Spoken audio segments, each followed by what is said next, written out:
16वां बिटपिया 17वां बिटपिया 18 ਵਿੱਚ ਮੁੰਡਾ ਬਦਨਾਮ ਹੋ ਗਿਆ 18 ਵਿੱਚ ਮੁੰਡਾ बदनाम हो गया। ओ या माइक टेस्ट कर रहा हूँ मैं, पढ़ाना स्टार्ट नहीं किया मैंने। हाँ, आप कहीं समझ लेंगे कि आज की क्लास में गाना होने वाला है, गाने की क्लास है। नहीं भाई नहीं, वो जो है वो तो सिर्फ मेरा क्या है, टेस्ट करने का तरीका है। माइक को टेस्ट कर लिया, अब जो है हम अपनी क्लास को स्टार्ट करेंगे। और आज का जो चैप्टर हम स्टार्ट करने वाले हैं भाई, वो है आपका एक्सेप्टेंस ऑफ डिपॉजिट्स। यानी कि बाहर वालों से आप लोग लेना चाहते हैं पैसा, और पैसे लेने को बोलते हैं डिपॉजिट। और उसके बारे में हमारा आज का डिस्कशन हम स्टार्ट करने वाले हैं, जो एक बहुत ही आसान सरल चैप्टर है।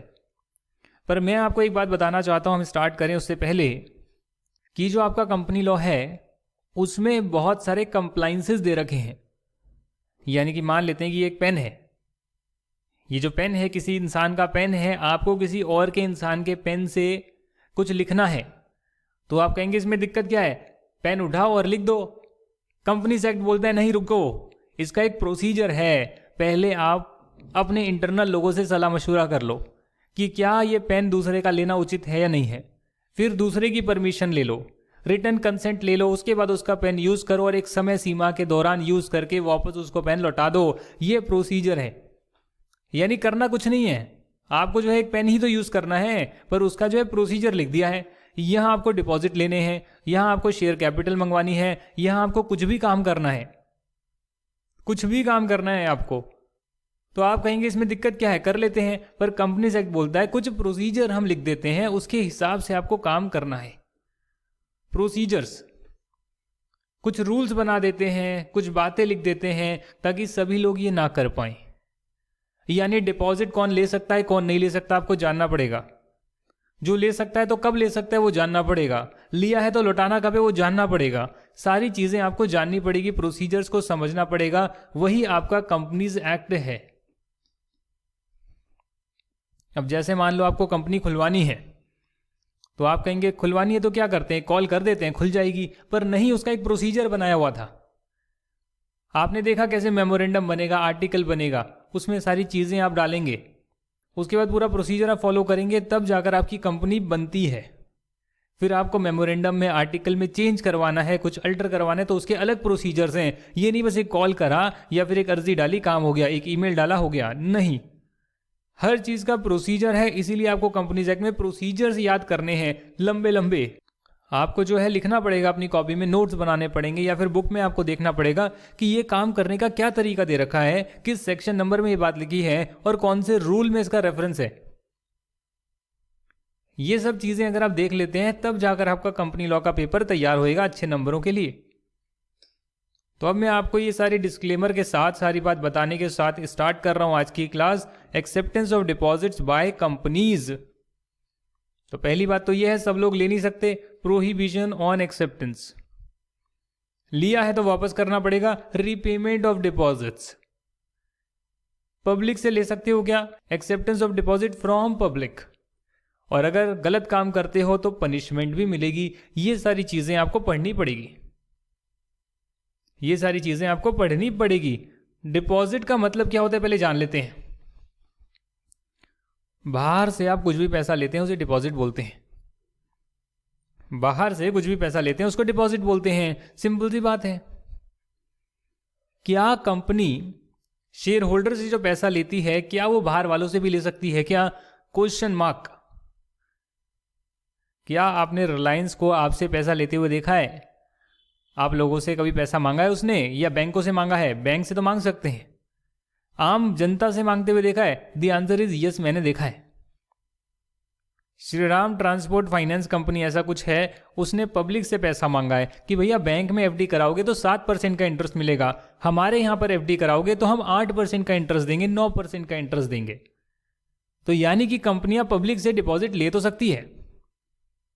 कब ले सकती है, कौन ले सकती है, कौन नहीं ले सकती है, कैसे ले सकती है, वो सारी बातें आपको यहां जाननी पड़ेगी। सबसे पहले जानेंगे डिपॉजिट का मतलब क्या होता है। डिपॉजिट एक इंक्लूसिव डेफिनेशन है, और इंक्लूसिव डेफिनेशन का मतलब होता है इसमें और चीजें भी इंक्लूड करी जा सकती हैं जो इससे मिलते जुलते नेचर की है। करंटली यहां लिखा है कि it includes any money received by way of deposit. By way of मतलब डिपॉजिट के नाम से डिपॉजिट ली है, लोन के नाम से पैसा लिया है उसे भी डिपॉजिट बोलेंगे, किसी और फॉर्म में पैसा लिए बाहर वालों से उसे भी डिपॉजिट बोलेंगे। यानी आपने जो पैसा लिया है, कहीं से भी आप पैसा लें उसे डिपॉजिट बोलेंगे। सिंपल सी बात है। जिसका आपको रीपेमेंट करना पड़ता है एक टाइम बाउंड मैनर में, 2 साल 3 साल 5 साल 10 साल बाद रीपेमेंट करना पड़ता है, उसे बोलते हैं डिपॉजिट। डिपॉजिट जो है सिक्योर्ड भी हो सकती है और अनसिक्योर्ड भी हो सकती है। सिक्योर्ड का मतलब होता है कि ये जो अगर आप नहीं दे पाते डिपॉजिट तो एक चार्ज आपके एसेट्स पर क्रिएट हो रखा है, और अगर आप डिपॉजिट का पैसा नहीं दे पाए तो आपके एसेट्स को बेचकर पैसा रिकवर होगा, उससे हम डिपॉजिट होल्डर्स को पैसा चुकाएंगे, उसे बोलते हैं सिक्योर्ड डिपॉजिट। और बाकी दूसरी होती है अनसिक्योर्ड डिपॉजिट, जिसमें कोई सिक्योरिटी अवेलेबल नहीं होती है। That's all my honour. हालांकि कुछ कैटेगरीज जो हैं रिजर्व बैंक ऑफ इंडिया के कंसल्टेशन में प्रिस्क्राइब करी हुई है जो डिपॉजिट नहीं होते, जिसकी बहुत लंबी लिस्ट है जो आज हम करेंगे, आज ही करेंगे। आप कहते हो कि आपने पैसा ले लिया, लोन ले लिया, किसी भी फॉर्म में आपने पैसा ले लिया, उसको डिपॉजिट बोलते हो, जिसकी रीपेमेंट आपको करनी है। तो क्या मैं जो बैंक से पैसा लेता हूं वो मेरा डिपॉजिट है या लोन है? वो मेरा डिपॉजिट नहीं है, वो मेरा लोन है, लोन। हाँ जी, जो डिपॉजिट होता है इसका मतलब होता है कि जो आम जनता से आप लेते हो, कंपनी जो है आम जनता से पैसा लेती है, उसे डिपॉजिट बोला गया है। और भी बहुत चीज़ें हैं जिसे डिपॉजिट बोला गया है। हालांकि डेफिनेशन बोलती है कि आपने किसी से भी ले लिया पैसा, वो आपका डिपॉजिट ही कहलाएगा, चाहे लोन के नाम का लिया, चाहे डिपॉजिट के नाम का लिया, चाहे किसी और नाम से आपने पैसा लिया, सबका सब डिपॉजिट है। जिसकी रीपेमेंट आपको करनी है वो चीज़ डिपॉजिट है। हालांकि कुछ चीजें डिपॉजिट नहीं होती जो नीचे लिखा है। It does not include prescribed categories of amounts given under the rules. Act में बहुत बातें लिखी है और हर चीज के लिए अलग अलग रूल्स बनाए हुए हैं। यानी कंपनीज एक्ट तो एक ही है, पर उसमें जो अलग अलग हेडिंग्स हैं उनके लिए अलग अलग रूल्स बनाए हुए हैं। जैसे डिपॉजिट के लिए बना है companies acceptance of deposit rules 2014, यानी कंपनी के ही रूल्स हैं, ब्रैकेट में लिखा है एक्सेप्टेंस ऑफ डिपॉजिट के लिए रूल्स बने हैं अलग, और बहुत चीजों के लिए बने हैं अलग अलग रूल्स। अलग अलग ईयर में लॉन्च करे हैं। फेज्ड मैनर में कंपनीज एक्ट को लाया गया था, इकट्ठे नहीं लाया गया था। तो यहां तक कि आपको बात समझ में आ गई, तो मैं एक और बहुत इंपॉर्टेंट बात आपको बताता हूं जो आप मार्क करना, अपनी कॉपी में जरूर लिखना, कि जो प्राइवेट कंपनी होती है वो सिर्फ डिपॉजिट अपने मेंबर से ही ले सकती है और एक प्रोसीजर फॉलो कर कर ले सकती है, ऐसे ही नहीं ले सकती है। मतलब उनके मेंबर जो हैं डेफिनेटली शेयर होल्डर शेयर तो लिए ही होंगे, बट हम चाहते हैं उन मेंबर से अगर हम कुछ पैसा लेना चाहें और इंटरेस्ट पर उन्हें इंटरेस्ट भी देना चाहें, तो क्या हम शेयर कैपिटल के अलावा मेंबर से डिपॉजिट ले सकते हैं? दी आंसर इज ले सकते हैं। प्राइवेट कंपनी, पब्लिक कंपनी सभी ले सकते हैं अपने मेंबर से, पर उसका एक प्रोसीजर फॉलो करना पड़ेगा। प्राइवेट कंपनी बाहर वालों से पैसा ले ही नहीं सकती, वो सिर्फ अपने मेंबर से ले सकती है कंडीशन सेटिस्फाई करने पर। हालांकि जो पब्लिक कंपनी है वो मेंबर से भी ले सकती है और पब्लिक से भी ले सकती है कुछ कंडीशंस को सेटिस्फाई करने पर, और एक लिमिट तक ले सकती है। ये नहीं कि आपकी शेयर कैपिटल पब्लिक कंपनी की 10 करोड़ की कैपिटल है, आप जो है 100 करोड़ रुपए की डिपॉजिट ले लेते हैं और लेकर पब्लिक का पैसा डुबा देते हैं। नहीं चलेगा सर। पब्लिक का पैसा जहां पर भी इन्वॉल्व है वहां पर बहुत ड्यू डिलीजेंस होती है, बहुत कंडीशंस लगी होती है, बहुत रिस्ट्रिक्शंस लगी होती है। पब्लिक का पैसा नहीं डूबना चाहिए। इसीलिए आरबीआई जो लिखा है यहां पर, आरबीआई लिखा होगा देखना, रिजर्व बैंक ऑफ इंडिया, उसकी कंसल्टेशन में कुछ चीजों का हमने डिपॉजिट नहीं माना है, सर्टेन कैटेगरीज को हमने इंक्लूड नहीं करा है डिपॉजिट के वर्ड में, डिपॉजिट की डेफिनेशन में, वो नीचे दे रखा है। और ये जो चीज है ये लिखा है रूल नंबर 2 सब रूल 1, और उसका जो है क्लॉज सी में लिखा है। रूल के भी क्लॉजेस होते हैं। अगर आपको कोई अमाउंट, मतलब पहले बोल दिया, मैंने बोला कि पब्लिक से जो लेते हैं पैसा वो आपका डिपॉजिट होता है, पर यहां तो ऐसा नहीं लिखा कुछ भी। यहां तो लिखा है जो भी पैसा आप लोगे वो डिपॉजिट होता है, पर यहां लिख दिया कि ये चीजें डिपॉजिट नहीं होती है। तो यहां पर क्या डिपॉजिट नहीं होता है वो देख लीजिए आप। उसके अलावा कोई भी पैसा लिया वो डिपॉजिट होगा। अगर आप गवर्नमेंट से पैसा लेते हैं, चाहे वो सेंट्रल गवर्नमेंट हो, स्टेट गवर्नमेंट हो, चाहे वो आपकी कोई स्टैट्यूटरी कॉरपोरेशन हो, चाहे वो आपकी कोई लोकल अथॉरिटी हो, अगर आप इनसे पैसा लेंगे उस केस में हम उसे डिपॉजिट नहीं मानेंगे। आप अगर किसी और से भी पैसा लेंगे बट उसकी डिपॉजिट की गारंटी गवर्नमेंट ने दे रखी है कि अगर आप पैसा नहीं दे पाए तो गवर्नमेंट ने गारंटी दी है कि वो पैसा देंगे ही देंगे, उस केस में भी उस अमाउंट को हम डिपॉजिट नहीं मानेंगे। बात समझ गए आप? यानी गवर्नमेंट से ले रहा हूं, स्टैट्यूटरी कॉरपोरेशन से ले रहा हूं, मैं लोकल अथॉरिटी से पैसा ले रहा हूं, वो मेरा डिपॉजिट नहीं है। अब डिपॉजिट नहीं है तो कोई प्रोविजन नहीं लगेगा, कंडीशंस वगैरह नहीं लगेगी, रिस्ट्रिक्शंस नहीं लगेगी, प्रोविजंस को कंप्लाई ज़्यादा नहीं करना पड़ेगा। अगर मैं किसी और से पैसा ले रहा हूं पर उसको गवर्नमेंट ने गारंटी दिया हुआ है कि अगर मैं नहीं दे पाया तो गवर्नमेंट पैसा देगी उसका, तो भी मैं उसको जो है डिपॉजिट नहीं मानूंगा। बात समझ में आ गई आपको? मैंने क्या क्या बताया? प्राइवेट कंपनी मेंबर से ले सकती है डिपॉजिट, पब्लिक कंपनी मेंबर से और बाहर वाले दोनों से ले सकती है डिपॉजिट। आप जो है अपनी गवर्नमेंट से नहीं, आप फॉरेन गवर्नमेंट से, फॉरेन या इंटरनेशनल बैंक से आपको पैसा मिलता है, वो भी आपके लिए डिपॉजिट नहीं माना जाएगा, प्रोवाइडेड आप फॉरेन एक्सचेंज मैनेजमेंट एक्ट के रूल्स को कंप्लाई करें। कर लेंगे सर, कर लेंगे, क्या दिक्कत है? आप जो है बैंक से पैसा लेते हैं, आप जो है पब्लिक फाइनेंशियल इंस्टीट्यूशन से पैसा लेते हैं, आप कोऑपरेटिव बैंक से पैसा लेते हैं, आप स्टेट बैंक ऑफ इंडिया से पैसा लेते हैं, तो उसको हम लोन बोलेंगे। अगर लोन की तरह पैसा लिया गया उसे हम लोन बोलेंगे, उसे हम डिपॉजिट नहीं मानेंगे। Amount not considered as deposit. और डिपॉजिट नहीं मानेंगे तो कोई प्रोविजन नहीं लगेंगे। तो आपको ये रटना नहीं है, बिल्कुल भी नहीं रटना है। आपको सिर्फ ये पता होना चाहिए, ये रटना है, आपको ये याद होना चाहिए कि प्राइवेट कंपनी मेंबर से ले सकती है डिपॉजिट और पब्लिक कंपनी मेंबर और पब्लिक दोनों से ले सकती है कंडीशन सेटिस्फाई होने पर। साथ ही में आपको ये जानना बहुत जरूरी है कि ये चीजें डिपॉजिट नहीं होती है, ताकि अगर पेपर में आ जाए तो आप आइडेंटिफाई कर पाए कि हाँ ये डिपॉजिट है या नहीं है। मुझे नहीं लगता कि ऐसा कोई क्वेश्चन आएगा जिसमें बोला है कि 6 नंबर का बताओ क्या क्या डिपॉजिट नहीं होता। तो इसीलिए आपको ये रट्टा नहीं लगाना है नीचे वाली चीज का। आपको समझना है कि हाँ यार बैंक से लिया है, गवर्नमेंट से लिया है पैसा, फॉरेन बैंक से पैसा लिया है, या फिर आपने कुछ जो बाहर के बैंक्स होते हैं उनसे पैसा लिया, फॉरेन गवर्नमेंट से पैसा लिया, तो वो आपके लिए डिपॉजिट नहीं होगा। पब्लिक फाइनेंशियल इंस्टीट्यूशन से लिया, डिपॉजिट नहीं होगा। आप लोग अगर कमर्शियल पेपर इशू करते हैं, जो कि एक बहुत ही लिक्विड इंस्ट्रूमेंट होता है, और कंपनी जो है 3 महीने के लिए, 90 दिन के लिए जो है कुछ कमर्शियल पेपर को इशू कर सकती है, उसके बदले उन्हें कुछ पैसा मिल जाता है और उन्हें वो जल्दी से जल्दी चुकाना होता है थोड़े टाइम के अंदर। तो वो कमर्शियल पेपर जो है अपनी शॉर्ट टर्म लिक्विडिटी को मेंटेन करने के लिए कोई पैसे की ज़रूरत है, उसलिए कंपनी ने लिया है, तो इस केस में क्या होगा, उससे डिपॉजिट हम नहीं मानेंगे।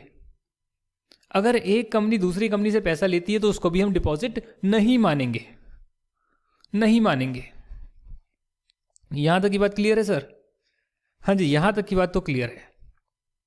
सर अगर मुझे पैसा मिलता है अपने डिबेंचर होल्डर से, अपने शेयर होल्डर से, अगर मेरी जो सब्सक्रिप्शन लेते हैं, सिक्योरिटीज़ को सब्सक्राइब करते हैं और वो पैसा देते हैं, जैसे शेयर एप्लीकेशन मनी हो गया, अलॉटमेंट हो गया, अलॉटमेंट करता हूं तो एडवांस मनी आती है अलॉटमेंट के लिए, अगर मेरी वो सिक्योरिटीज़ को सब्सक्राइब करने के लिए मेरे पास पैसा आता है तो वो डिपॉजिट नहीं है। डिबेंचर होल्डर के लिए आए, शेयर होल्डर के लिए आए, वो डिपॉजिट नहीं है। यहां तक की बात क्लियर है? यहां तक की बात क्लियर है? अगर जिन सिक्योरिटीज़ के लिए एप्लीकेशन मनी आई या सिक्योरिटीज़ लेनी थी आपको, मतलब सिक्योरिटीज़ इशू करनी थी, उसके लिए पैसा आया, उसे आप 60 डेज में अलॉट नहीं कर पाते from the receipt of application money. पहले एप्लीकेशन मनी आती है, आपने किया होगा 11th-12th स्टैंडर्ड में किया होगा, एप्लीकेशन मनी आती है, अलॉटमेंट होता है शेयर का, first call, second call, final call, ऐसा होता है, और पैसा नहीं आता, कॉल्स इन अरियर होता है। तो अगर ये एप्लीकेशन मनी एडवांस जो है आपके लिए आता है, आपके पास आता है सिक्योरिटीज़ के लिए, मैं कह रहा हूँ, आप शेयर इशू कर रहे हैं, डिबेंचर इशू कर रहे हैं, कुछ भी हो सकता है, यहां जो है सब्सक्रिप्शन ऑफ एनी सिक्योरिटी लिखा हुआ है इंक्लूडिंग शेयर एप्लीकेशन मनी, और 60 दिन में आप नहीं अलॉट कर पाते, and such application money or advance is not refunded within 15 days from the date of completion of 60 days. 60 दिन में अलॉटमेंट नहीं करा, 60 दिन कंप्लीट हो गए एप्लीकेशन मनी आने के बाद, 15 दिन और बीत गए, 15 दिन में रिफंड करना था वो भी नहीं करा, तब जो है उसे हम डिपॉजिट मानेंगे, क्योंकि आपने सिक्योरिटी इशू करने के लिए तो पैसा लिया, पर सिक्योरिटी आपने इशू करी नहीं, अलॉट करी नहीं। और रिफंड भी नहीं करा, तो वो जो पैसा आ गया वो आपके लिए अब डिपॉजिट माना जाएगा, और डिपॉजिट माना जाएगा तो बहुत रूल्स वगैरह लगेंगे। तो बस यही है, और यहाँ पर ज़्यादा कुछ ये नहीं है। ये सिर्फ आपका मार्च 2014 के पीरियड के लिए दे रखा है, ज़्यादा आपके लिए रिलेवेंट नहीं है कि उस पीरियड में अगर किसी ने कुछ पैसा ले लिया था और 31 मार्च को दिख रहा था तो उसे हम डिपॉजिट नहीं मानेंगे। इसको आप सेल्फ रीडिंग कर देना, काम की चीज़ नहीं है ये। मतलब वैसे तो सभी काम की है, फिर देखा जाए तो फिर आपके जितने भी हैं 500 पेजेस सभी काम के हैं, पर अदरवाइज ये काम की चीज़ नहीं है। यहां तक की बात क्लियर है, तो आगे देखेंगे, अब इंपॉर्टेंट बात देखेंगे। पॉइंट नंबर चले जा रहे हैं, क्या क्या क्या क्या क्या क्या डिपॉजिट नहीं होता है। तो कौन से पेज पर आ गए हम? पेज नंबर 4 पर आ गए हैं। आपका जो डायरेक्टर है, चाहे वो प्राइवेट कंपनी का हो, पब्लिक कंपनी का हो, डायरेक्टर है या फिर डायरेक्टर के रिलेटिव हैं, किसी प्राइवेट कंपनी के डायरेक्टर के रिलेटिव हैं, इनसे अगर आपको पैसा मिलता है तो ये आपके लिए डिपॉजिट नहीं माना जाएगा। हालांकि उस डायरेक्टर से, उस रिलेटिव से, जो डायरेक्टर का रिलेटिव है, उससे हमें एक डिक्लेरेशन लेनी पड़ेगी कि जो पैसा आप कंपनी को दे रहे हो वो कहीं ऐसा तो नहीं आपने बाहर वालों से ले लिया है और फिर आप जो है कंपनी को दे रहे हैं। मतलब आपने कहा, आपने ऐसे बोला, आपने ये दिखाकर पैसा ले लिया, आपने ये दिखाकर पैसा ले लिया कि भाई देखो मैं जो हूँ, मैं तो कंपनी को रिप्रेजेंट करता हूँ, मुझे पैसा दे दो। लिया आपने अपने नाम पर ही, पर बाहर वालों से ले लिया कुछ उल्टा सीधा बोलकर, और वो कंपनी में आपने दे दिया डिपॉजिट कि भैया अगर डायरेक्टर देगा कंपनी को पैसा तो डिपॉजिट नहीं माना जाएगा, पर पैसा तो आपका खुद का था ही नहीं, वो तो बाहर वालों से लिया था। तो वो नहीं होना चाहिए। उसके लिए एक डिक्लेरेशन हम फाइल करा लेंगे और वो डिस्क्लोज करेंगे अपनी बोर्ड के रिपोर्ट में भी। बाहर वालों से बोरो कर कंपनी को दे रहे हो तो फिर तो डिपॉजिट है। डायरेक्टर अपना पैसा दे रहा है, उसका प्राइवेट कंपनी के डायरेक्टर के रिलेटिव भी दे रहे हैं, तो काम चल जाएगा, वो डिपॉजिट नहीं माना जाएगा। अब हम आ गए हैं पॉइंट नंबर 9 पे।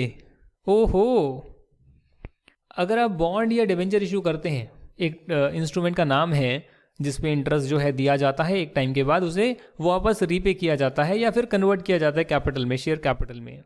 तो कन्वर्ट किया जाता है उसे कन्वर्टिबल बॉन्ड, कन्वर्टिबल डिबेंचर बोलते हैं। जिसे कन्वर्ट नहीं किया जाता उसे एक टाइम के बाद लौटाया जाता है। इंटरेस्ट हर साल, क्वार्टर में, 6 महीने में, जैसा भी उसकी कंडीशन होगी, और 4 साल 5 साल जो भी है वो पीरियड, उसको कंप्लीट होने के बाद पैसे को लौटाया जाता है डिबेंचर होल्डर को, बॉन्ड होल्डर्स को। अगर उस पर फर्स्ट चार्ज क्रिएट किया हुआ है, फर्स्ट चार्ज का मतलब होता है कि आपका यहाँ पर जो है बैलेंस शीट आ रही है, एसेट्स आ रही हैं। फर्स्ट चार्ज का मतलब होता है कि अगर कंपनी में कोई दिक्कत आई तो सबसे पहले इन एसेट्स के ऊपर जो चार्ज है वो इन डिबेंचर होल्डर्स या बॉन्ड होल्डर्स का है, और पहले इनको रीपेमेंट होगी एसेट बेचकर, बाद में किसी और को पेमेंट होगी। तो या तो इनका फर्स्ट चार्ज क्रिएट हो रखा है, या फिर इनकी जो रैंकिंग है वो पारी पासू यानी कि इक्वल रैंकिंग है किसी और डिबेंचर का या किसी और इंस्ट्रूमेंट के फर्स्ट चार्ज जो क्रिएट हो रखा था उसके साथ इनकी सेम रैंकिंग है। तो यानी सेम रेशो में पेमेंट की जाएगी। अगर कंपनी में गड़बड़ी हुई तो एसेट को बेचकर सेम रेशो में लाइबिलिटीज को चुकाया जाएगा, और उसमें ये अव्वल नंबर पर आते हैं debenture holder, bond holder, debentures and bonds. Intangible asset जो है उस पर डेफिनेटली चार्ज क्रिएट नहीं होता। तो ये जो डिबेंचर्स हैं, ये जो बॉन्ड्स हैं, या फिर जो डिबेंचर्स कंपल्सरी कन्वर्ट हो जाएंगे शेयर्स में विद इन 10 ईयर्स, ये भी जो पैसा आता है, इनसे भी पैसा जो आता है वो भी आपका डिपॉजिट नहीं माना जाता है। समझ रहे हैं आप? ये जो भी बॉन्ड्स हैं, डिबेंचर्स हैं, सिक्योर्ड होते हैं, एसेट पर चार्ज क्रिएट करा जाता है, सिक्योर्ड होते हैं, तो उनकी जो अमाउंट होगी वो एक्सीड नहीं करेगी market value of such asset से। ये भी आपको ध्यान रखना पड़ेगा कि मान लेते हैं कि आप यहाँ पर बॉन्ड दिखा रहे हैं, यहाँ पर आपके पास एसेट तो है पर एसेट की कुछ वैल्यू नहीं है, खोखला एसेट है। नाम का बुक्स में आ रहा है कि भैया देखो 1 करोड़ का एसेट आ रहा है, आपने यहाँ पर डिबेंचर ले लिया और इस पे जो है आपने सिक्योरिटी दिखा दी, अगर कंपनी को कुछ होता है तो एसेट बेचकर पैसा ले लेंगे, पर एसेट की मार्केट वैल्यू 0 रुपीज़ ही है, कुछ है नहीं। तो इसीलिए जो भी आप यहाँ पर जो है बॉन्ड डिबेंचर्स को आप बोल रहे हैं कि इसको हम डिपॉजिट नहीं मानेंगे क्योंकि हमने फर्स्ट चार्ज क्रिएट करा है एसेट पर, तो एसेट की मार्केट वैल्यू से ज़्यादा के ये होने नहीं चाहिए, तभी तो फायदा होगा, तभी तो एक्चुअली में सिक्योरिटी काम करेगी। Any amount raised bye non convertible debentures not constituting a charge on the assets of the company and listed on a recognized stock exchange। अब यहां पर जो है नॉन कन्वर्टिबल डिबेंचर्स की बात हो रही है, यानी कि एक डिबेंचर आपको पता है इंस्ट्रूमेंट होता है, पैसा लेने का एक इंस्ट्रूमेंट होता है, लोगों से पैसा लेने का इंस्ट्रूमेंट होता है। बैंक से तो लोन लेते हैं, बट लोगों से पैसा लेने का एक इंस्ट्रूमेंट होता है डिवेंचर। अब सिक्योर्ड है तो उस केस में कोई दिक्कत नहीं है। सिक्योर्ड नहीं है, कन्वर्टिबल भी नहीं है, शेयर में कन्वर्ट नहीं होएगा, पर स्टॉक एक्सचेंज पर लिस्टेड है, listed on a stock exchange और सेबी की गाइडलाइन के हिसाब से लिस्टेड है, उसे भी हम डिपॉजिट नहीं मानेंगे। उससे जो पैसा आएगा उसको हम डिपॉजिट नहीं मानेंगे। डिपॉजिट के जो रूल्स आगे पढ़ेंगे वो नहीं लगेंगे। अगर एम्प्लॉय से कुछ पैसा लिया जाता है, उसकी जो एनुअल सैलरी है, 1 साल की जो तनख्वाह है, उतना अमाउंट अगर एम्प्लॉय से लिया जाता है, कई बार होता है सिक्योरिटी डिपॉजिट के रूप में लिया जाता है। जैसे एम्प्लॉय को कई बार हम लोन देते भी हैं, कंपनियां लोन देती भी है, एडवांस टू एम्प्लॉय, लोन की फॉर्म में एडवांस दिया जाता है। एडवांस सैलरी नहीं, एडवांस अलग से दिया जाता है जो उसकी सैलरी से धीरे धीरे कटता है। सिमिलरली उससे सिक्योरिटी डिपॉजिट के रूप में उसकी 1 साल तक की अगर सैलरी तक का अमाउंट लिया है तो उसे भी हम डिपॉजिट नहीं मानेंगे। Non interest bearing amount received और हेल्ड इन ट्रस्ट। कई बार आप पैसा मंगाते हैं, उसको एक ट्रस्ट बनाते हैं, ट्रस्ट में वो पैसा आप रखते हैं, और ट्रस्ट का काम होता है कि ट्रस्टीज जो अपॉइंट होते हैं उसके, यानी जो एक तरह से ओनर नहीं होते बट एक इंडिपेंडेंट लोग होते हैं जिन्हें ट्रस्टीज बोलते हैं, वो उस पैसे की देखरेख करते हैं। इसको हम ट्रस्ट बोलते हैं। इसे हम ट्रस्ट बोलते हैं कि एक इंसान है और इंसान के पास जो है 100 करोड़ रुपए है, उसे लगता है कि इसकी मौत के बाद ये पैसा जो है कोई भी इलीगली ले लेगा या गड़बड़ हो जाएगी, तो वो कहते हैं एक काम करता हूं, मेरे को विश्वास किसी पे नहीं है, मैं एक ट्रस्ट बनाता हूं जिसमें अलग अलग लोग होंगे, और जब अलग अलग लोग होंगे तो एक बंदे की मनमानी नहीं चलेगी। ट्रस्ट का जो मेन काम होगा, ट्रस्ट का काम होगा इसके पैसे की देखरेख करना, इससे आने वाली जो ऑब्जेक्टिव हैं, जो भी ऑब्जेक्टिव के लिए पैसा ये डोनेट करना चाहता है, ट्रस्ट बनाना चाहता है, उसको पूरा करना। तो अगर नॉन इंटरेस्ट बियरिंग अमाउंट है, ट्रस्ट के रूप में आती है, ट्रस्ट में मतलब एक बनाते हैं आप, उसमें पैसा हेल्ड है, वो भी आपका डिपॉजिट नहीं है। ये तो आपके हुए करीब करीब 11 पॉइंट। क्या करना है आपको, जो इसमें मेन इंपॉर्टेंट चीज़ें उसको हाईलाइट करना है। अपने हाईलाइटर ले आना, कुछ 10 रुपये का हाईलाइटर आता है, उससे ले आना। स्टडी मटेरियल में आप मार्क कर लेना, स्टडी मटेरियल में आप मार्क कर लेना। हो सके तो अपनी कॉपी में छोटा छोटा नोट डाउन कर लेना, neat and clean hand writing में, और इसको आप लिख देना कि भैया मुझे कॉन्सेप्ट इसका क्लियर होना चाहिए क्या है। रट्टा नहीं मारना है, बट 1 बार 2 बार 3 बार पढ़ोगे तो आपको आइडिया लग जाएगा कि ये डिपॉजिट नहीं होता है। और जितनी चीज़ें रिकॉल कर पाओगे अच्छी बात है। अगर कल को कोई क्लाइंट आपसे आ गया, पूछने लग गया कि यार मैं ऐसा पैसा ले रहा हूं, तो आपको याद होगा नहीं भाई ये डिपॉजिट नहीं है, इस पे आपका कोई रूल नहीं लगेगा। तो आपको पता होना चाहिए। Any amount received in course of for the purposes of business of the company. अब कंपनी में धंधा करना है, सामान बेचना है, सामान खरीदना है, और आप सप्लायर को जो है उससे कुछ जो है आप पैसा एडवांस लेते हैं। आप कहेंगे ये तो डिपॉजिट हो गया, डिपॉजिट के रूल्स लग जाएंगे, क्योंकि वो बंदा ना तो मेंबर है ना कोई और, वो तो आउटसाइडर है। तो इसीलिए जो है आपको ध्यान रखना पड़ेगा कि अगर आप सप्लायर से कोई एडवांस लेते हैं सर्विस प्रोवाइड करने के लिए, तो उसे हम एडवांस नहीं मानेंगे, प्रोवाइडेड कि आप उसे गुड्स या सर्विस जो भी आप प्रोवाइड करना चाहते हैं 365 दिन में, करीब करीब 1 साल में उसको वो सर्विस गुड्स प्रोवाइड कर दिए जाएं। वरना आप बोलेंगे यार मैंने तो इसको गुड्स प्रोवाइड करने के लिए पैसा लिया है और उसको फिर देंगे नहीं, तो आप डिपॉजिट की तरह यूज़ कर रहे हैं और नाम आपने दे दिया कि मैंने तो बिजनेस में एडवांस लिया है। वो चीज़ भी नहीं होनी चाहिए। तो इन चीज़ों का आपको ध्यान रखना पड़ेगा।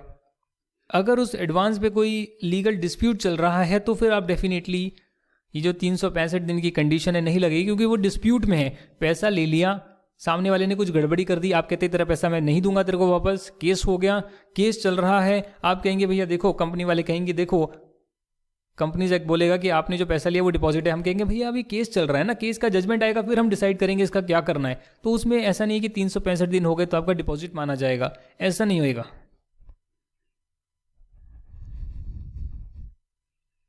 इमूवेबल प्रॉपर्टी कई बार बेचनी होती है और बेचने के लिए आपको कुछ पैसा मिलता है, एग्रीमेंट जैसे होता है, हमने पढ़ा होगा, इनकम टैक्स में किया ही होगा यार, नहीं किया क्या?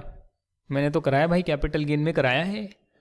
इमूवेबल प्रॉपर्टी आप बेचना चाहते हैं, एडवांस मिलता है, एडवांस मनी फोरफिट भी होती है, एडवांस मनी का फोरफीचर भी होता है। तो वो प्रॉपर्टी के अगेंस्ट में कुछ एडवांस वगैरह कई बार मिल जाता है, उसे बिल्कुल भी हम डिपॉजिट नहीं मानेंगे। कोई कॉन्ट्रैक्ट परफॉर्म करने के लिए आप सिक्योरिटी डिपॉजिट रखते हैं कि मैंने परफॉर्मेंस कर दी, बट सामने वाले ने अगर मेरे को पैसा देने से मना कर दिया तो कुछ अमाउंट तो हम सिक्योरिटी डिपॉजिट का रखेंगे, ताकि अगर कल को बंदा मुकर भी जाए, तो हमारे पास कुछ तो सेफ्टी रहे, उसका कुछ तो सिक्योरिटी डिपॉजिट रहे, कुछ तो सिक्योरिटी डिपॉजिट रहे जो हम जब्त कर लें, है ना भाई। अगर हम 1 करोड़ का सामान उसको सप्लाई करने वाले हैं तो कुछ तो हो कि 10 लाख 20 लाख रुपए हम सिक्योरिटी पे रखें, फिर उसे सप्लाई करें, फिर उसकी बाकी पेमेंट ले और सिक्योरिटी डिपॉजिट को बाद में रिटर्न कर दें। तो ये मैकेनिज्म होता है। अब ये आप अपना बिजनेस कर रहे हैं, उसमें कुछ पैसा आपने ले लिया सप्लायर से, एडवांस जो है आपने ले लिया, सप्लायर कह रहा हूँ, सप्लाई जिसको कर रहे हैं अपने कस्टमर से डेफिनेटली आपने एडवांस ले लिया, तो उस केस में जो है दिक्कत नहीं है, आप कर सकते हैं। और भी बहुत जो है लॉन्ग टर्म प्रोजेक्ट्स होते हैं आपके, कई बार कैपिटल गुड्स होते हैं जिन्हें बनाने में टाइम लगता है, फिक्स्ड एसेट्स होते हैं, कंज्यूमेबल्स नहीं होते हैं। कंज्यूमेबल्स का मतलब जिन्हें खत्म किया जा सकता है, कैपिटल गुड्स जिसको बहुत टाइम लगता है खत्म होने में, कई सालों चलते हैं, उसके लिए भी जो है आप कई बार जो है एडवांस लेते हैं और उसे भी हम डिपॉजिट नहीं मानेंगे। फ्यूचर में जो आप सर्विस प्रोवाइड करने वाले हैं, वारंटी को एक्सटेंड कर लीजिए सर, 5 साल की वारंटी एक्सटेंड हो जाएगी। अगर 3,000 की पेमेंट आज आपने एलजी को कर दी, आज जैसे मैंने एक वॉशिंग मशीन खरीदी एलजी की, तो एलजी की फुल्ली ऑटोमेटिक वॉशिंग मशीन में 4,000 रुपये और देकर 5 साल की वारंटी ले ली। कुछ भी दिक्कत होगी तो क्या होएगा, कंपनी वाले फ्री में ठीक करेंगे। कुछ भी दिक्कत होगी, पूरा मोटर वगैरह चेंज होनी हो, पूरा का पूरा मशीन चेंज होनी हो, फ्री में ठीक करेंगे। तो वो जो 4,000 कंपनी को मिले, वो कंपनी के लिए क्या है, एडवांस है, बट वो उनके लिए डिपॉजिट नहीं माना जाएगा। मैं तो एक आम जनता हूं, मैं तो पब्लिक हूं, मैं तो पैसा दे रहा हूं, तो उनके लिए डिपॉजिट होना चाहिए ना, बट नहीं होएगा, क्योंकि जो फ्यूचर में वो सर्विस देने वाले हैं उसके लिए इन्हें पैसा मिला है। As an advance received and is allowed by sectoral regulator. अब जैसे आपका इंश्योरेंस वालों के लिए इडा हो गया, insurance regulatory development authority, bank वालों के लिए आरबीआई हो गया, रिजर्व बैंक ऑफ इंडिया, इन्हें बोलते हैं सेक्टोरल रेगुलेटर्स, जो हर सेक्टर को रेगुलेट करने के लिए बने हैं। अगर उन्होंने कुछ अलाउ किया हुआ है पैसा लेने का तो आप ले सकते हैं, उसे भी एडवांस नहीं मानेंगे। अगर आप पब्लिकेशंस वगैरह कर रहे हैं न्यूज़पेपर मैगजीन की और उसकी एनुअल सब्सक्रिप्शन की फीस आती है, पहले एडवांस में आती है, उससे भी आप डिपॉजिट नहीं मानेंगे। अब सबसे इंपॉर्टेंट बात क्या है वो यहां पर देखिएगा ध्यान से, पेज नंबर हम 6 पर आ गए हैं ना, पेज नंबर 6 पर आ गए हैं। करा दूंगा 10 पेज तो करवा ही दूंगा एक क्लास में। कितने पेजेस का चैप्टर है ये, एक्सेप्टेंस ऑफ डिपॉजिट 30 पेज का चैप्टर है। 10 तो आज ही करा दूंगा, 10 अगली क्लास में, 10 उसकी अगली क्लास में, 3 क्लास में कंप्लीट करा दूंगा। चलो 4 में करा दूंगा, वरना आप कहेंगे बहुत जल्दी हो गया। तो इतना जल्दी भी नहीं कराना, थोड़ा सा क्वालिटी देना है। और मैं आपको यार एक चीज़ बता देना चाहता हूँ कि जो भी कंपनी लॉ का बैच अभी ले रहे हैं, मतलब जो लाइव देख रहे हैं, एक तरह से अपलोड होता है देखते हैं, बाद में नहीं देखने वाले, अभी देख रहे हैं, प्रेजेंटली करेंट स्टूडेंट्स हैं, उन्हें मैं बता देना चाहता हूँ कि कुछ मुझे जो है ऑब्लिगेशंस वगैरह ऐसी हैं जो मीट करनी बहुत ज़रूरी है, जिस वजह से कुछ इश्यूज़ आ रहे हैं, वो मैं इशू आपके साथ अभी शेयर कर रहा हूँ आगे पढ़ाने से पहले। अब यहाँ पर ध्यान से देखिएगा कि अभी जो है चल रहा है करीब आपका जनवरी मिड आ गया है, मई में एग्ज़ाम्स हैं। तो मई में एग्ज़ाम्स हैं तो टारगेट होना चाहिए कि भाई अप्रैल जो है वो रिवीजन के लिए हो आपके पास, तो 31 मार्च तक जो है सिलेबस कंप्लीट होना चाहिए।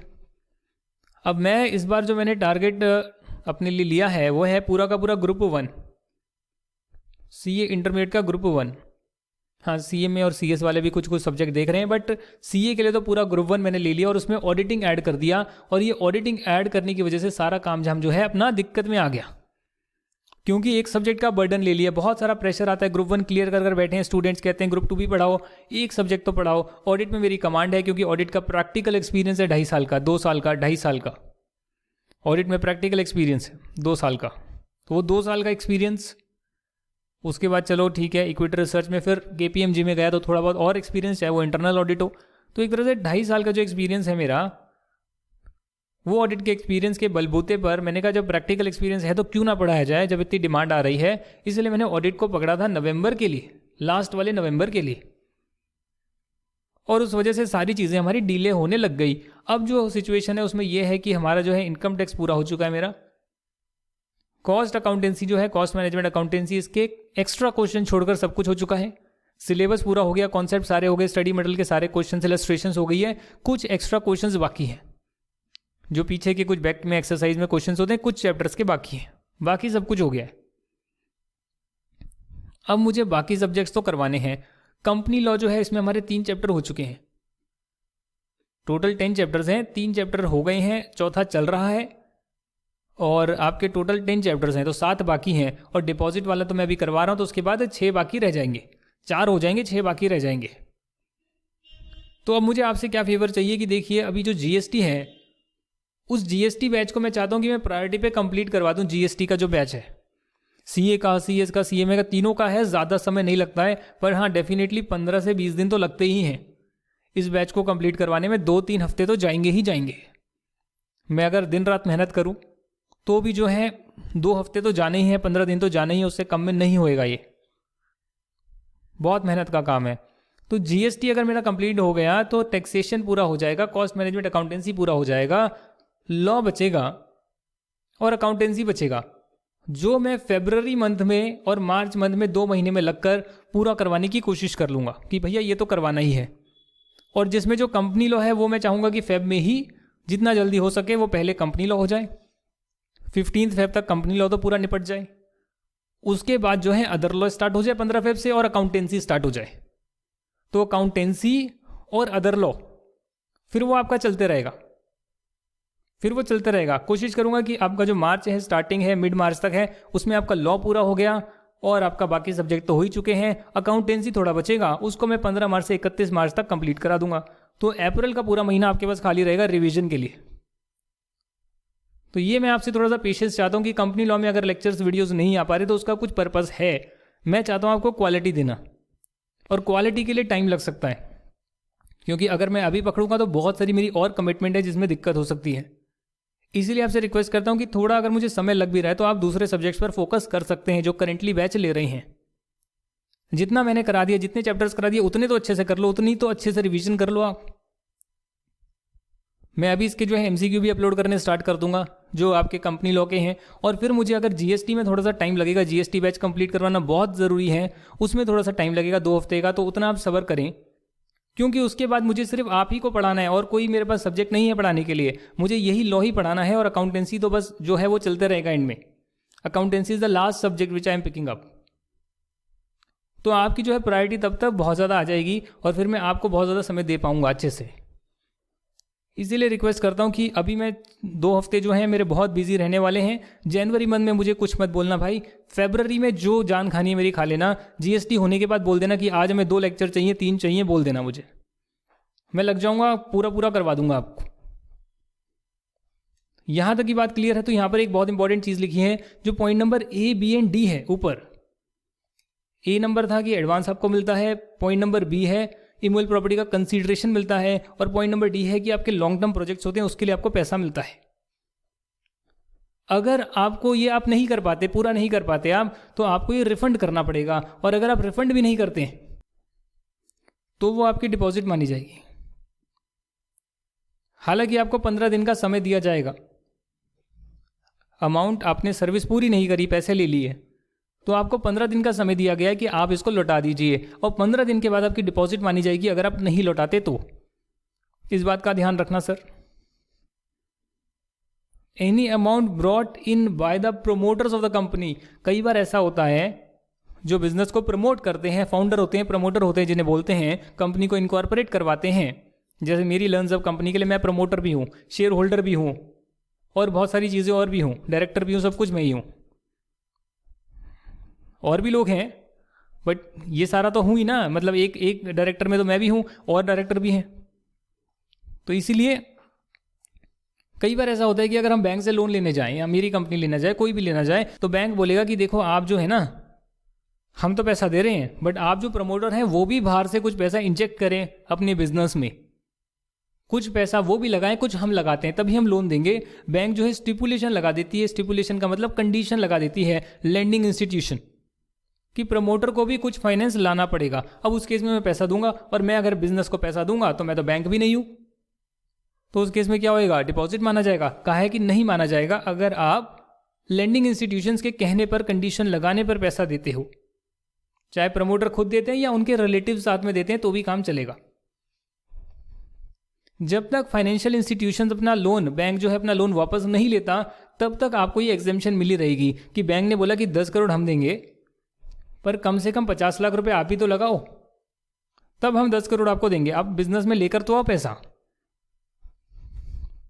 और जब आप जिस काम के लिए पैसा ले रहे हो उसको यूज करो तो उतने ही प्रपोर्शन में अपना ही पैसा यूज करो, वरना हम अपना पैसा वापस ले लेंगे। ये कंडीशंस लगती है। अब मुझे क्यों पता है? क्योंकि मैंने बैंक में भी काम किया है, रॉयल बैंक ऑफ स्कॉटलैंड। इन्हें कोवेनेंट्स बोलते हैं, कंडीशंस बोलते हैं। ये मैं मॉनिटर करता था। कंडीशन ब्रीच तो नहीं हो गई है, नया जो पेमेंट है उसके लिए कंडीशन ब्रीच तो नहीं हो रही है, वो सब मैं देखता था। जो निधि कंपनियां होती है, जिसे म्यूचुअल बेनिफिट कंपनियां बोलते हैं, जो अपने मेंबर से पैसा लेती है और मेंबर्स को ही देती है, तो वो ले सकती है, उसको हम डिपॉजिट में नहीं काउंट करेंगे। सिमिलरली जो चिट फंड कंपनियां होती है, यानी कि आप लोग पैसा कंट्रीब्यूट करोगे, जिसका चिट में नाम आएगा उसको हम हर महीने जो है पैसा देंगे, फिर उसका नाम नहीं आएगा, नेक्स्ट मंथ किसी और का नाम आएगा, फिर किसी और का नाम आएगा, ऐसे 12 महीने में हम पेमेंट करेंगे। और चिट फंड के नाम पर बहुत ज़्यादा फ्रॉड होते हैं, आपने सुने होंगे। पैसा ले लिया, फ्रॉड है क्या? पब्लिक से पैसा ले लिया, लौटाया नहीं, वही तो फ्रॉड है। और क्या है? आप सोच कर देखिए कि करोड़ों लोग हैं हमारे इंडिया में, 100 करोड़ लोग हैं। अब 100 करोड़ में से 100 क्या 130 करोड़ लोग हैं, उसका 1% से भी 1 रुपया ले लो तो आप तो करोड़पति बन गए। सिर्फ 1 रुपया ले लो करोड़ों लोगों से तो आप करोड़पति बन गए, और सर्विस आपने दी नहीं, तो इसे फ्रॉड बोलते हैं ना। तो ये जो चिट फंड कंपनियां ने तो बहुत हजारों रुपए ले लिए और वापस नहीं दिए, तो सोचो कितना बड़ा फ्रॉड किया होगा। करोड़ों का, लाखों करोड़ों का फ्रॉड किया था। चिट फंड कंपनी तक हमने कर लिया है, चिट फंड जो एक्ट है वहां तक हमने कर लिया है। अब जो सबसे इंपॉर्टेंट बात आ रही है वो है कलेक्टिव इन्वेस्टमेंट स्कीम। ऐसे ही अगर चिट फंड, निधि कंपनी, ऐसी अगर मिलती जुलती कोई आपकी स्कीम आ गई, कलेक्टिव इन्वेस्टमेंट की स्कीम आ गई, तो उसमें भी क्या होता है, सब लोग पैसा डालते हैं और जिसको जरूरत होती है उसको दिया जाता है, जो बाद में चुकाता भी है। ऐसी अगर कोई स्कीम्स भी है और सेबी के कंप्लायंस में बनी गई है, जो उसमें प्रोविजंस लिखे होंगे, security exchange board of India, जो आपके कोर्स में नहीं है, सीए फाइनल में जरूर है, तो वहां जो कुछ लिखे होंगे प्रोविजंस वगैरह, उसको भी फॉलो करना पड़ेगा, उसे भी हम डिपॉजिट नहीं मानेंगे। एक और पॉइंट आ रहा है आपका, पॉइंट नंबर करीब करीब ये है आपका 17 पॉइंट नंबर है। स्टार्टअप को 25 लाख और मोर रिसीव्ड बाय स्टार्टअप, 25 लाख और मोर, तो यहां तो लिखा ज्यादा अमाउंट भी मिलता है तो कोई दिक्कत नहीं है। In a single tranche, single tranche का मतलब होता है इकट्ठे। ट्रांच जो होता है ना, पेड़ की ब्रांच को ट्रांच बोलते हैं, समझ लो आप। एक टहनी जो होती है उसको ट्रांच बोलते हैं एक तरह से। सिंगल ट्रांच, एक बार में, टुकड़ों में नहीं, एक टुकड़े में पूरी पूरी आपको पेमेंट मिलती है। 25 लाख उससे ज्यादा स्टार्टअप को मिलती है by way of a convertible note, यानी कि जो बाद में इक्विटी शेयर्स में बाद में कन्वर्ट होएगा। मीनिंग इसका यहां लिखा हुआ है कि कन्वर्टिबल नोट क्या होता है, कि स्टार्टिंग में तो आपको एक कर्ज मिला है स्टार्टअप को एक तरह से, बट वो धीरे धीरे जो है कन्वर्ट हो जाएगा। अगर हमने कोई बेंचमार्क को सेटिस्फाई करा, कुछ इवेंट्स हो गए, तो उसके बाद इक्विटी शेयर कैपिटल में ही कन्वर्ट हो जाएगा, उसे कन्वर्टिबल नोट बोलते हैं। और repayable within a period of not exceeding 5 years from the date of issue. या तो कन्वर्ट होएगा इक्विटी शेयर में, ये जो कन्वर्टिबल बॉन्ड है, या फिर आप इसको 5 साल के विद इन इसको रीपे कर देंगे, दोनों में से कुछ भी हो गया।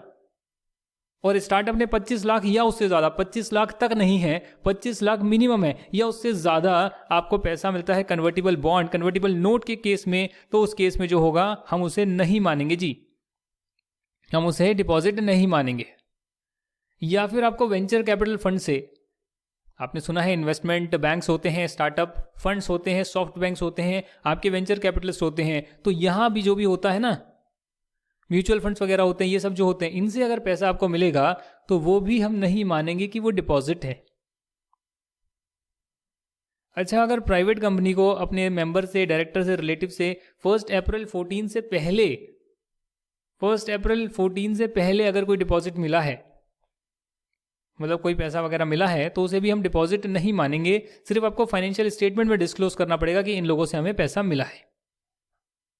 अभी तो ये कंडीशन है ना, करेंटली तो ये कंडीशन है कि आप बाहर वालों से पैसा लेकर कंपनी को नहीं दे सकते, इसकी डिक्लेरेशन आपको देनी पड़ेगी। बट पहले कुछ प्रोविजंस नहीं हुआ करते होंगे कंपनीज एक्ट 1956 में, तो अगर तब जो है मेंबर्स ने, डायरेक्टर्स ने या उनके रिलेटिव्स ने कुछ पैसा दिया हुआ है, तो उसे हम डिपॉजिट तो नहीं मानेंगे। ये सर्कुलर आया है, पर आपको वो डिस्क्लोज जरूर करना पड़ेगा फाइनेंशियल स्टेटमेंट्स में। हालांकि जो नई डिपॉजिट है या आप उसको रिन्यू करना चाहते हैं 1 अप्रैल 14 या उसके बाद में, तो आपको सारे रूल्स को कंप्लाई करना पड़ेगा, कंडीशंस को कंप्लाई करना पड़ेगा।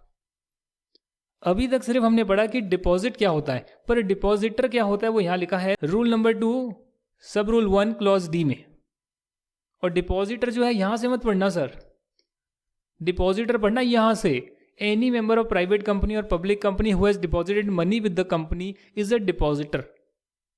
मतलब जो मेंबर है, मेंबर का मतलब आप समझते हो, जिसका रजिस्टर ऑफ मेंबर में नाम लिखा हुआ है, जो मेंबर है कंपनी का, शेयर होल्डर मेंबर होते हैं, कुछ कुछ जगह पर नहीं होते हैं, वो हम पढ़ेंगे बाद में। मेजॉरिटी केस में मेंबर ने कुछ ना कुछ सब्सक्राइब किया होता है शेयर कैपिटल में, तो वो मेंबर होते ही हैं। शेयर होल्डर जो है मेंबर होते ही हैं, क्योंकि उनका रजिस्टर ऑफ मेंबर में नाम होता है। ऑलमोस्ट सभी सिचुएशंस में होते हैं। तो मेंबर जो प्राइवेट कंपनी के हैं, पब्लिक कंपनी के हैं, और अगर कुछ पैसा देते हैं, कंपनी के पास कुछ अमाउंट को डिपॉजिट कराते हैं, बैंक के पास नहीं कराते, कंपनी के पास कराते हैं, तो वो डिपॉजिटर माने जाएंगे। यानी प्राइवेट कंपनी के मेंबर हुए, पब्लिक के हो, वो अपनी कंपनी के पास डिपॉजिट तो करवा सकते हैं, पहली बात। कंडीशंस को सेटिस्फाई करना पड़ेगा, दूसरी बात। और साथ में एनी पर्सन, चाहे वो मेंबर हो या ना हो, जिसने पब्लिक कंपनी में अपना पैसा जमा कराया है, not as a share capital, but वैसे जमा कराया जैसे फिक्स डिपॉजिट कराते हैं, वैसा कुछ पैसा कंपनी को दिया है, तो वो भी डिपॉजिटर माना जाएगा। यानी कि प्राइवेट या पब्लिक कंपनी के मेंबर तो दे ही सकते हैं, पर पब्लिक कंपनी के केस में बाहर वाले भी पैसा जमा करा सकते हैं। और कौन कौन सी कंपनी एलिजिबल हो सकती है वो नीचे लिखा है। पब्लिक कंपनी एलिजिबल होगी पैसा लेने के लिए, पहली बात। ऊपर ये जो कंडीशंस लिखी हुई है यहाँ पर, ये सारी कंडीशन जो रूल 2(1)(e) की जो कंडीशंस हैं, सेक्शन 76 की जो कंडीशंस हैं, वो नीचे दोबारा लिखी है। पब्लिक कंपनी होनी चाहिए जिसकी कम से कम नेटवर्थ जो मिनिमम है 100 करोड़ हो, या फिर और टर्नओवर जो है कम से कम 500 करोड़ हो। जिसने जो है प्रायर कंसेंट ऑब्टेन कर ली हो स्पेशल रेजोल्यूशन से, अपने जो मेंबर्स वगैरह हैं, जो मीटिंग होती है जनरल मीटिंग, उसमें एक स्पेशल रेजोल्यूशन पास किया हो जहां पर 75% या उससे ज्यादा लोगों ने एग्री किया हो कि हाँ आप डिपॉजिट ले सकते हैं। तो ये भी होना चाहिए, ये कंडीशन भी होनी चाहिए, ये भी होनी चाहिए। स्पेशल रेजोल्यूशन की कॉपी आप रजिस्ट्रार ऑफ कंपनी को फाइल भी करेंगे। और जो सेक्शन 180 की लिमिट्स हैं, अगर उस लिमिट के अंदर आप जो है डिपॉजिट लेना चाहते हैं, एक्सेप्ट करना चाहते हैं डिपॉजिट, तो एक ऑर्डिनरी रेजोल्यूशन पास कर भी कर सकते हैं। अब ये जो लिमिट है वो हम बाद में करेंगे। सेक्शन 180 अभी है नहीं आपके कोर्स में, मतलब आएगा बाद में, आएगा बाद में करेंगे। ये जो है सेक्शन 73 में प्रोहिबिशंस लिखे हैं, प्रोहिबिशन एंड एग्जेम्पशंस लिखे हैं कि नो कंपनी कैन एक्सेप्ट और renew deposit from public unless it follows the manner which is prescribed under chapter number 5 contain regarding the acceptance of deposit by companies of the act for acceptance और renewal. जैसे FD चल रही है, FD का period खत्म हो गया, आप उसे रिन्यू करवाना चाहते हैं, भैया दोबारा से रिन्यू कर दो और 1 साल के लिए बढ़ा दो। तो आप नई डिपॉजिट ले रहे हैं या रिन्यू कर रहे हैं, आपको ये प्रोविजंस को फॉलो करना पड़ेगा। हालांकि कुछ कंपनीज को फॉलो करने की जरूरत नहीं है। ये कहाँ लिखा है? ये प्रोवाइजो में लिखा है, और प्रोवाइजो का मतलब होता है एक्सेप्शन। एक्सेप्शन यानी सबको फॉलो करना पड़ेगा एक्सेप्ट दिस, तो इसे प्रोवाइजो बोलते हैं। सेक्शन 73 का प्रोवाइजो। अगर कोई बैंकिंग कंपनी है, कोई नॉन बैंकिंग फाइनेंस कंपनी है, नॉन बैंकिंग फाइनेंशियल कंपनी है, हाउसिंग फाइनेंस कंपनी है, या अदर कंपनी जिसको सेंट्रल गवर्नमेंट ने in consultation with RBI prescribe करा है, उन लोगों को छूट दी गई है कि उन्हें कोई रिक्वायरमेंट कंपनीज एक्ट की फॉलो करने की जरूरत नहीं है डिपॉजिट के लिए। क्योंकि आप खुद ही बताइए, banking company, NBFC, housing finance company, इनका काम ही क्या है? डिपॉजिट लेना भी और आगे लोन देना भी, इनका काम ही ये है। इसीलिए इन कंपनीज को एग्जेम्प्ट किया हुआ है, और इन पे सारे के सारे जो डिपॉजिट के रूल्स हैं वो नहीं लगेंगे। Are exempted from deposit provisions. समझ गए आप? Non banking, non financial companies है, उनको रेगुलेट करने के लिए, जो मैन्युफैक्चरिंग है, ट्रेडिंग कंपनीज है, उनको रेगुलेट करने के लिए, भैया वो आम जनता से पैसा ले लेगी तो गड़बड़ हो जाएगा, लेकर भाग जाएगी तो गड़बड़ हो जाएगा। उनको रेगुलेट करने के लिए प्रोविजंस बनाए हैं। क्या प्रोविजंस बनाए वो यहां दे रखा है। 9 पेजेस आपके हो गए हैं, 4 क्लासेस तो चलेगा ये, मुझे जहां तक लग रहा है आपका चैप्टर। और जैसे मैंने आपसे हम्बल रिक्वेस्ट करी है, हाथ जोड़कर प्रार्थना करी है कि भाई देखो, मुझे जो है थोड़ा सा समय चाहिए, 10-15 दिन का और चाहिए, ताकि मैं आपको क्वालिटी दे सकूं। जो क्वालिटी भी आ रही है ना, क्योंकि मेरा इनकम टैक्स की बुक बन चुकी है, इनकम टैक्स का बैच कंप्लीट हो गया है, तो क्वालिटी आ रही है। जीएसटी पूरा करवा देने दो, आपका कोर्स ही बचेगा। आराम से आपको करा दूंगा जबरदस्त क्वालिटी के साथ, मजेदार तरीके में पूरा का पूरा स्टडी मटेरियल करा रहा हूं, जो कोई शायद नहीं कराता होगा। कहीं देखा है आपने इतना बेटर स्टडी मटेरियल से कोई डिस्कस करे कोई टीचर? मैं कर रहा हूं ना सर आपके लिए, मैडम आपके लिए। तो बस रिक्वेस्ट है कि पढ़ाई मत छोड़ना, ये मत सोचना कि क्लासेस नहीं आ रही तो हम पढ़ना छोड़ देंगे। आपके 3 सब्जेक्ट और भी हैं, और ये बैच सिर्फ कंपनी लॉ का है। जिन्होंने पूरा ग्रुप लिया उनको तो सब कुछ मिलेगा, बट जिन्होंने कंपनी लॉ लिया उनके लिए कंपनी लॉ का बैच है। तो आपको बाकी तैयारी अपनी करती रहनी चाहिए, तैयारी आपकी चलती रहनी चाहिए। इनकम टैक्स जो है, जीएसटी जो है, अकाउंटेंसी की प्रिपरेशन जो है, सब कुछ चलती रहनी चाहिए। और अगर आप मेरे भरोसे बैठे हैं तो मैं तो आपको करवाने वाला हूं, बट उसकी टाइमलाइन मेरी क्या है, 31 मार्च की है। तो जितना करवा दिया उसको अच्छे से कर लो ना। उसको अगर आप बाद के लिए पेंडिंग रखोगे और बोलोगे बाद वाली चीज बाद में हो रही है तो और डिले होएगा। जो चीजें हो रही है उसको उस टाइम करो। इनकम टैक्स हमारा हो चुका, उसे कंप्लीट कर लो। कॉस्टिंग हो गया, कॉस्टिंग के सारे क्वेश्चंस जो मैंने करवा दिए सब कुछ कर लो, नोट्स को रिवाइज कर लो, एक्स्ट्रा क्वेश्चन खुद ट्राई कर लो। जीएसटी अभी मैं करवाने वाला हूं, जीएसटी पूरा कर लो। तो 2 सब्जेक्ट तो अच्छे से हो गए। एंड के जो महीने बचेंगे उसमें सिर्फ 2 ही सब्जेक्ट करने हैं, तो उसमें पूरा जोर देना, पूरे पूरे दिन पढ़ना। 3 घंटा एक सब्जेक्ट, 3 घंटा एक सब्जेक्ट, तो हो जाएगा। अप्रैल मंथ में रिवीजन कर लेना, 1 महीना तो रिवीजन के लिए अलग से दे रहा हूं, तो पूरा पूरा रिवीजन कर लेना। तो इसीलिए आपका कॉपरेशन मुझे चाहिए, एंड आई होप आप देंगे। इस वीडियो में मैं लिख रहा हूं टाइटल डाल के फिलहाल तो, ऑल वीडियोस अपडेट। आप देखेंगे पूरा वीडियो तो आपको पता लग जाएगा मैंने क्या कहा है। और फिर जो है हम मिलते हैं कुछ दिनों बाद, और उसके बाद जो है आपका सारा का सारा ये सिलेबस कंपनी लॉ का कंप्लीट करते हैं। Thank you very much and bye bye.